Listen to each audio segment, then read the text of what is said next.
आज के इस वीडियो में हम बात करने वाले हैं सेंट्रल यूनिवर्सिटी ऑफ राजस्थान के पीएचडी एडमिशन के बारे में एकेडमिक ईयर 2025-26 के सेकंड फेज के लिए। अगर आप पीएचडी करने का प्लान बना रहे हैं और एक सेंट्रल यूनिवर्सिटी में एडमिशन लेना चाहते हैं तो ये वीडियो आपके लिए बहुत ही इंपॉर्टेंट होने वाला है। इस पूरे वीडियो में हम ऑफिशियल नोटिफिकेशन के कंटेंट को बिल्कुल टॉप से बॉटम तक सेम ऑर्डर में डिटेल के साथ समझेंगे, बिना किसी एक्स्ट्रा मैनिपुलेशन के, ताकि आपको कंप्लीट और एक्यूरेट इन्फॉर्मेशन मिल सके। सारी इंपॉर्टेंट लिंक इस वीडियो का डिस्क्रिप्शन में मिल जाएगा और हमारी वेबसाइट newacademy.com विजिट करें। और हाँ दोस्तों, वीडियो को लाइक ज़रूर करें, चैनल को सब्सक्राइब और फॉलो करें, नोटिफिकेशन बेल ऑन करें, कमेंट करके अपने डाउट्स पूछें और इस वीडियो को उन सब के साथ शेयर करें जो पीएचडी एडमिशन का प्लान कर रहे हैं। सेंट्रल यूनिवर्सिटी ऑफ राजस्थान ने एकेडमिक ईयर 2025-26 के लिए पीएचडी एडमिशन का सेकंड फेज अनाउंस किया है। यूनिवर्सिटी के वेरियस डिपार्टमेंट्स में पीएचडी प्रोग्राम के लिए इंटरेस्टेड कैंडिडेट्स से ऑनलाइन एप्लीकेशंस इनवाइट की जा रही हैं। ये एडमिशंस सेशन 2025-26 के लिए होंगी। PhD admission 2025-26 central university of Rajasthan में एनटीए 2025 के द्वारा कंडक्ट की गई एग्जामिनेशन के बेसिस पर होगी। ये प्रोसेस यूजीसी के public notice number F4-1 UGC net review committee 2024 net 140648 dated 27 मार्च 2024 के अकॉर्डिंग फॉलो किया जा रहा है। इस नोटिफिकेशन के अंडर कैंडिडेट्स को डिफरेंट कैटेगरीज में क्लासिफाई किया गया है। कैटेगरी 1 के कैंडिडेट्स वो होते हैं जो पीएचडी एडमिशन के लिए जेआरएफ के साथ एलिजिबल होते हैं और साथ ही असिस्टेंट प्रोफेसर के अपॉइंटमेंट के लिए भी एलिजिबल होते हैं। कैटेगरी 2 में आते हैं वो कैंडिडेट्स जो पीएचडी एडमिशन के लिए बिना जेआरएफ एलिजिबल होते हैं, लेकिन असिस्टेंट प्रोफेसर के अपॉइंटमेंट के लिए एलिजिबल रहते हैं। कैटेगरी 3 के कैंडिडेट्स सिर्फ पीएचडी प्रोग्राम के एडमिशन के लिए एलिजिबल होते हैं। उन्हें ना तो जेआरएफ मिलता है और ना ही असिस्टेंट प्रोफेसर के अपॉइंटमेंट के लिए एलिजिबिलिटी होती है। कैटेगरी 4 के अंडर वो कैंडिडेट्स आते हैं जिन्होंने गेट और जेस्ट और जीपैड एग्जामिनेशन क्वालिफाई की है, चाहे डिसिप्लिन कोई भी हो। लेकिन यहाँ ये क्लियरली मेंशन है कि कैटेगरी 1 से कैटेगरी 3 के एलिजिबल कैंडिडेट्स को प्रेफरेंस दी जाएगी। इन सभी कैटेगरीज के कैंडिडेट्स के लिए ये मैंडेटरी है कि उनकी national level qualified examination certificate की वैलिडिटी पीएचडी एडमिशन नोटिफिकेशन की डेट के अकॉर्डिंग वैलिड होनी चाहिए।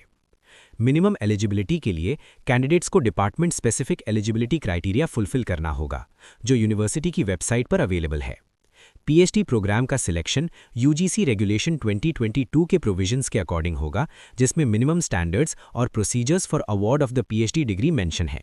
साथ ही यूजीसी के मार्च 27, 2024 के पब्लिक नोटिस और यूनिवर्सिटी के रूल्स और रेगुलेशंस भी स्ट्रिक्टली फॉलो किए जाएंगे। Maximum available seats department wise होती हैं और इसका कंप्लीट सीट मैट्रिक्स यूनिवर्सिटी की वेबसाइट पर अवेलेबल है। इसीलिए कैंडिडेट्स को अप्लाई करने से पहले अपने डिपार्टमेंट के सीट्स चेक कर लेने चाहिए। एप्लीकेशन प्रोसीजर की बात करें तो interested candidates central university of Rajasthan के समर्थ एडमिशन पोर्टल के थ्रू ऑनलाइन अप्लाई कर सकते हैं। एडमिशन वेब पेज का लिंक यूनिवर्सिटी की ऑफिशियल वेबसाइट www.curaj.ac.in पर अवेलेबल है। जो कैंडिडेट्स एलिजिबल होंगे उन्हें इंटरव्यू के लिए central university of Rajasthan campus में इनवाइट किया जाएगा। कैंडिडेट्स को स्ट्रांगली एडवाइस किया गया है कि ऑनलाइन रजिस्ट्रेशन फॉर्म फिल करने से पहले यूनिवर्सिटी वेबसाइट पर अवेलेबल इंस्ट्रक्शंस को ध्यान से पढ़ें। अप्लाई करने से पहले अपनी एलिजिबिलिटी चोजन प्रोग्राम के अकॉर्डिंग इंश्योर करना कैंडिडेट की रिस्पॉन्सिबिलिटी है। क्विक लिंक के रूप में curajadm.samarth.edu.in दिया गया है। अगर एडमिशन से रिलेटेड कोई क्वेरी हो तो कैंडिडेट्स admission@curaj.ac.in पर ईमेल कर सकते हैं। जनरल गाइडलाइंस के अकॉर्डिंग कैंडिडेट्स को नॉन रिफंडेबल रजिस्ट्रेशन फ़ी पे करनी होगी। जनरल कैटेगरी के लिए फ़ी 1000 रुपीज़ है और ईडब्ल्यूएस और ओबीसी नॉन क्रीमी लेयर और एससी और एसटी और पीडब्ल्यूडी कैटेगरीज के लिए 750 रुपीज़ है। ये फ़ी पर डिपार्टमेंट होती है और इसके अलावा ट्रांजैक्शन चार्जेस और टैक्सेस भी एप्लीकेबल होंगे। अगर कोई कैंडिडेट एक से ज़्यादा डिपार्टमेंट्स के लिए अप्लाई करना चाहता है तो हर प्रोग्राम के लिए सेपरेट रजिस्ट्रेशन फ़ी सबमिट करनी होगी और सेपरेट एप्लीकेशन भी फिल करनी होगी। कैंडिडेट्स को एक बार फिर से एलिजिबिलिटी क्राइटेरिया केयरफुली चेक करने की सलाह दी गई है।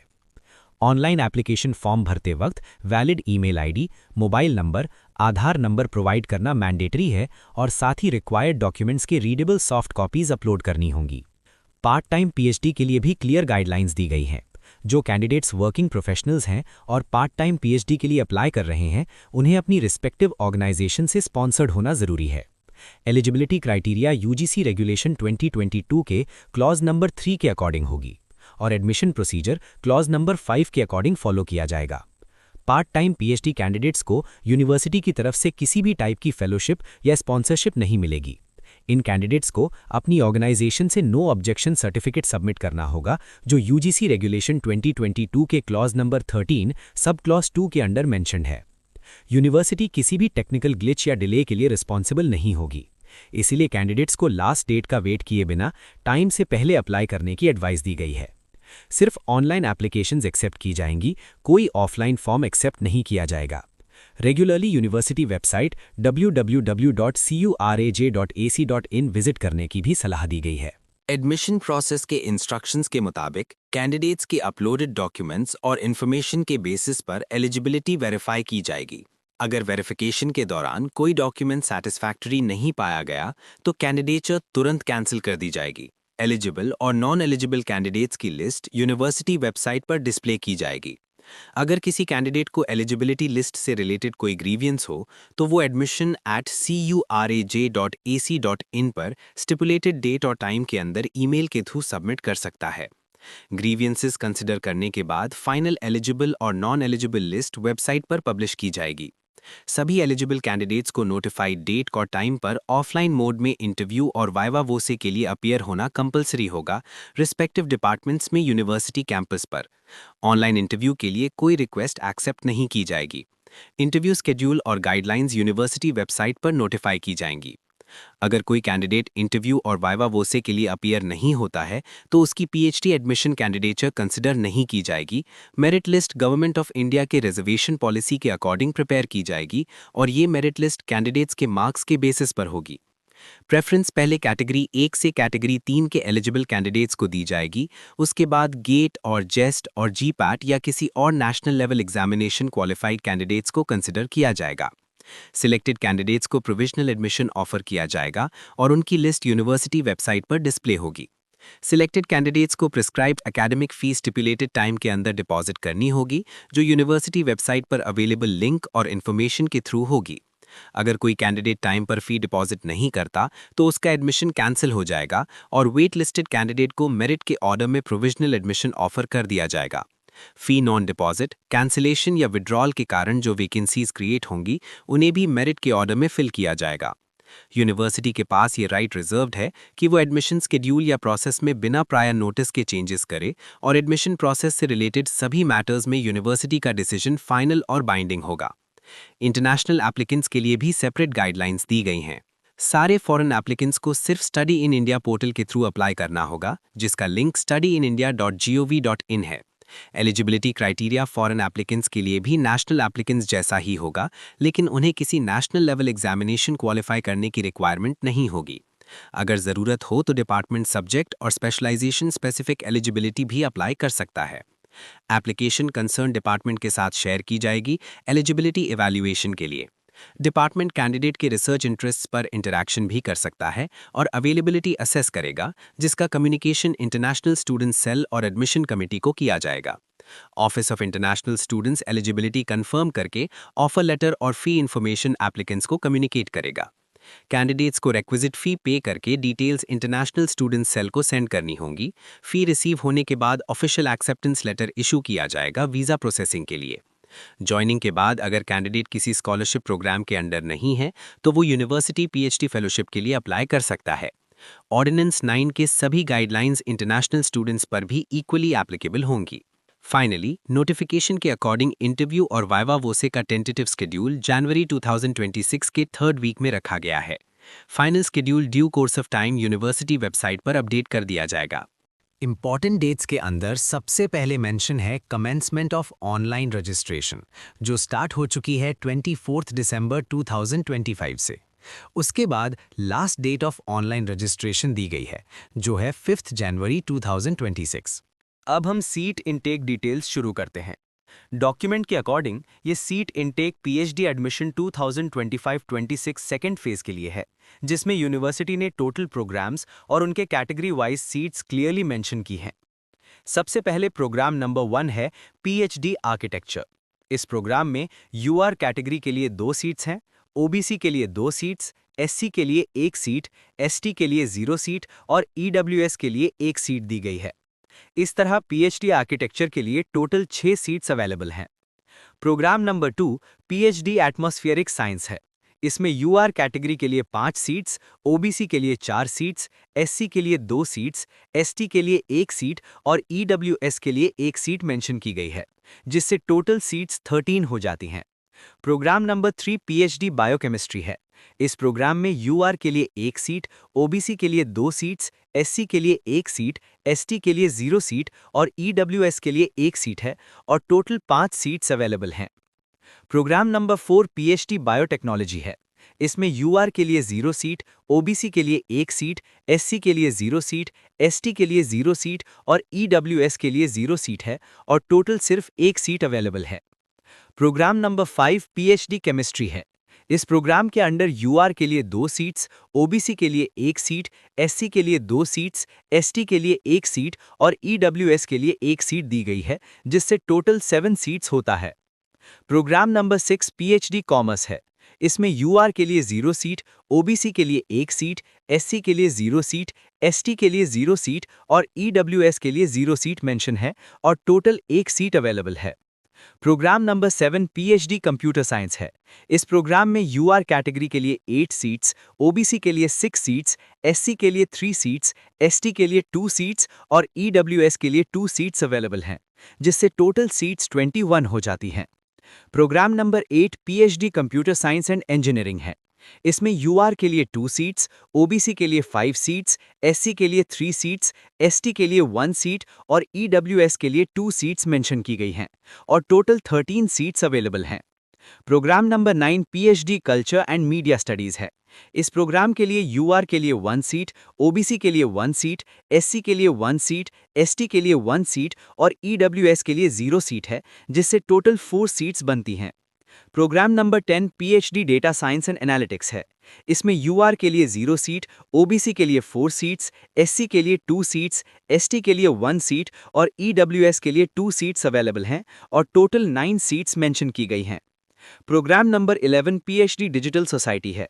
इस प्रोग्राम में यूआर के लिए 1 सीट, ओबीसी के लिए 2 सीट्स, एससी के लिए 1 सीट, एसटी के लिए 1 सीट और ईडब्ल्यूएस के लिए 1 सीट है और टोटल 6 सीट्स अवेलेबल हैं।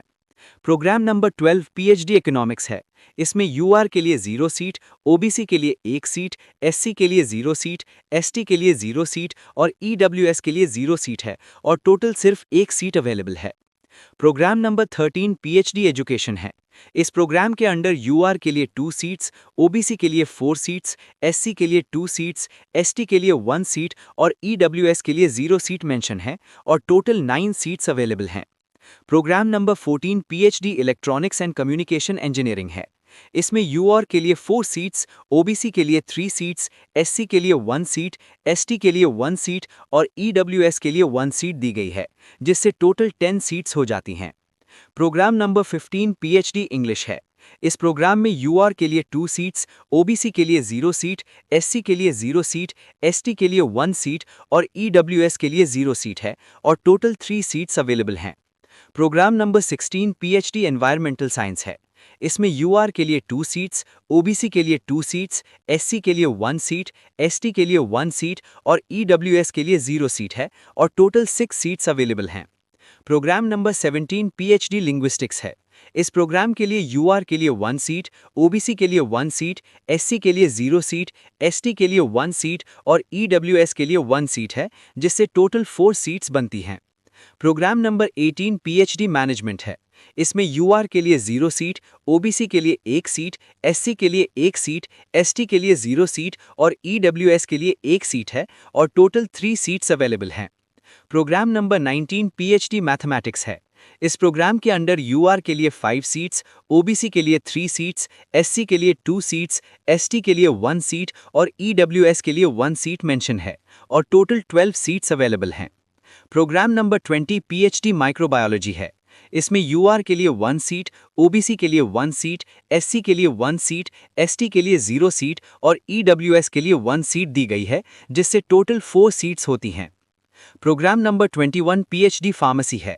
इस प्रोग्राम में यूआर के लिए 1 सीट, ओबीसी के लिए 1 सीट, एससी के लिए 1 सीट, एसटी के लिए 1 सीट और ईडब्ल्यूएस के लिए 1 सीट है और टोटल 5 सीट्स अवेलेबल हैं। प्रोग्राम नंबर 22 पीएचडी फिजिक्स है। इसमें यूआर के लिए 4 सीट्स, ओबीसी के लिए 4 सीट्स, एससी के लिए 1 सीट, एसटी के लिए 1 सीट और ईडब्ल्यूएस के लिए 1 सीट मेंशन की गई है, जिससे टोटल 11 सीट्स अवेलेबल हैं। Program number 23 PhD public policy common law and governance है। इस प्रोग्राम के लिए यूआर के लिए 1 सीट, ओबीसी के लिए 0 सीट, एससी के लिए 0 सीट, एसटी के लिए 0 सीट और ईडब्ल्यूएस के लिए 0 सीट है और टोटल सिर्फ 1 सीट अवेलेबल है। Program number 24 PhD social work है। इस प्रोग्राम में यूआर के लिए 2 सीट्स, ओबीसी के लिए 3 सीट्स, एससी के लिए 1 सीट, एसटी के लिए 1 सीट और ईडब्ल्यूएस के लिए 1 सीट मेंशन की गई है और टोटल 8 सीट्स अवेलेबल हैं। Program number 25 PhD sports bioscience है। इसमें यूआर के लिए 1 सीट, ओबीसी के लिए 0 सीट, एससी के लिए 0 सीट, एसटी के लिए 0 सीट और ईडब्ल्यूएस के लिए 0 सीट है और टोटल सिर्फ 1 सीट अवेलेबल है। प्रोग्राम नंबर 26 पीएचडी स्टैटिस्टिक्स है। इस प्रोग्राम के अंडर यूआर के लिए 6 सीट्स, ओबीसी के लिए 4 सीट्स, एससी के लिए 2 सीट्स, एसटी के लिए 1 सीट और ईडब्ल्यूएस के लिए 2 सीट्स मेंशन की गई हैं, जिससे टोटल 15 सीट्स हो जाती हैं। डॉक्यूमेंट के एंड में कैटेगरी वाइज टोटल भी दिया गया है। यूआर कैटेगरी के लिए टोटल 54 सीट्स हैं, ओबीसी कैटेगरी के लिए टोटल 57 सीट्स, एससी कैटेगरी के लिए टोटल 29 सीट्स, एसटी कैटेगरी के लिए टोटल 18 सीट्स और ईडब्ल्यूएस कैटेगरी के लिए टोटल 21 सीट्स अवेलेबल हैं। इस तरह पीएचडी एडमिशन 2025-26 सेकेंड फेज के लिए सेंट्रल यूनिवर्सिटी ऑफ राजस्थान में ओवरऑल टोटल 179 सीट्स अवेलेबल हैं।